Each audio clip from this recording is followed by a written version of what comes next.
मनोरमा के पति का देहांत जवानी में ही हो गया था। मनोरमा ने अपने बेटे रमन को खुद ही पाल पोस कर बड़ा किया था।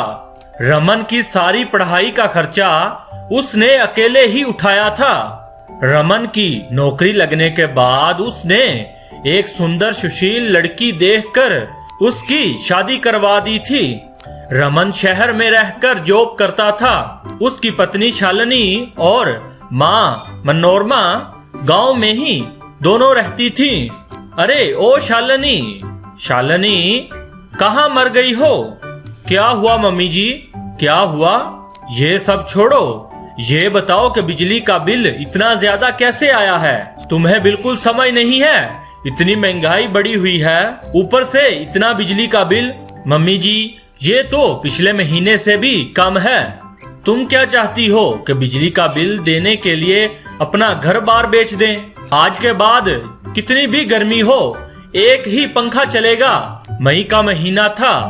शालिनी का दिन भर काम करके गर्मी से बुरा हाल हो जाया करता था, लेकिन मनोरमा अकेले ही अपने कमरे में पंखा चलाकर बैठ जाया करती थी। जब शालिनी उसके कमरे में जाती तो वो कहती है कि मैंने सोना है, उसे ये कहकर कमरे से निकाल दिया करती थी। एक दिन जब शालिनी अपने आंगन में काम कर रही थी, तभी एक चूड़ी वाला अपने ठेले पर चूड़ी बेचते हुए वहां पहुंचा। चूड़ियां ले लो, चूड़ियां, रंग बिरंगियां चूड़ियां ले लो। शालिनी को बचपन से ही रंग बिरंगी चूड़ियां पहनना बहुत पसंद था। चूड़ी वाले को देखकर वो खुद को रोक ना पाई और उसको आवाज दे दी, ए चूड़ी वाले भैया, रंग बिरंगी चूड़ियां तो दिखाना। ये लीजिए मैडम जी, एकदम नई डिजाइन की चूड़ियां हैं, बहुत ही सस्ते दाम में। शालिनी को चूड़ियां बहुत पसंद आती हैं। तभी वहां पर मनोरमा आ जाती है। तुम्हें कोई समझ नाम की चीज नहीं है।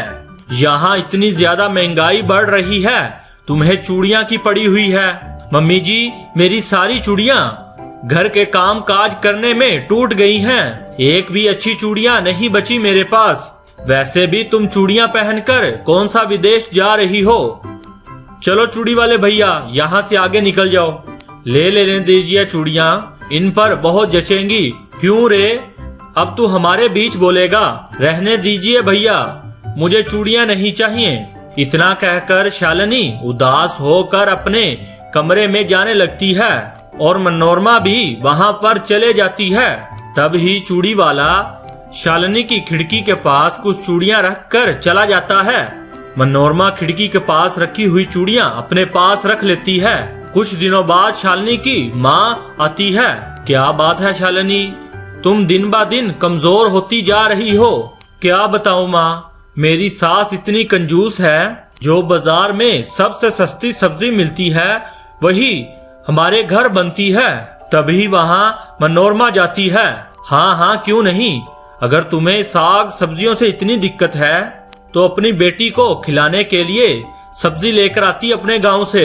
बहन जी मैं अपनी खेत की सब्जियां आपके लिए लेकर आई हूँ। ये सब्जियां ये तो कई दिनों से बासी लग रही हैं, पर कोई बात नहीं, अगर आप ये सब्जियां लेकर आई हैं तो हम रख लेते हैं। मनोरमा सब्जी की टोकरी लेकर किचन में चली जाती है और ताजे लाल टमाटर को खाने लगती है। मुझे लगता है मैंने बहुत बड़ी गलती कर दी इस घर में ब्याह कर।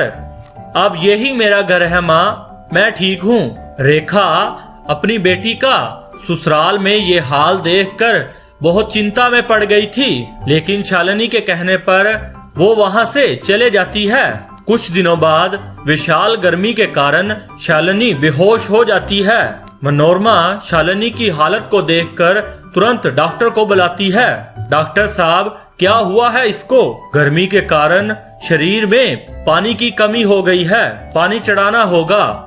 ये कुछ दवाइयाँ हैं, आप देते रहें। डॉक्टर साहब इन दवाइयों की कीमत क्या होगी? ज्यादा नहीं, यही कुछ 500-800 की होंगी। डॉक्टर साहब आप जा सकते हैं। डॉक्टर के जाते ही मनोरमा पर्ची फाड़ देती है। छोटी मोटी सर्दी जुकाम के 500-1000 रुपए, ऐसे ही घरेलू टोटकों से ठीक हो जाएगी। पानी तो लोग ऐसे ही पीते हैं ना। मनोरमा शालिनी को ज्यादा पानी पिलाने लगी और घरेलू टोटके करने लगी। ऐसे ही 2 दिन बीत गए, लेकिन शालिनी की तबीयत पर कोई असर नहीं पड़ा। मम्मी जी, आप मेरी माँ को बुला दीजिए या मेरे पति को बुला दीजिए, वरना मैं ऐसे ही पड़े पड़े मर जाऊंगी।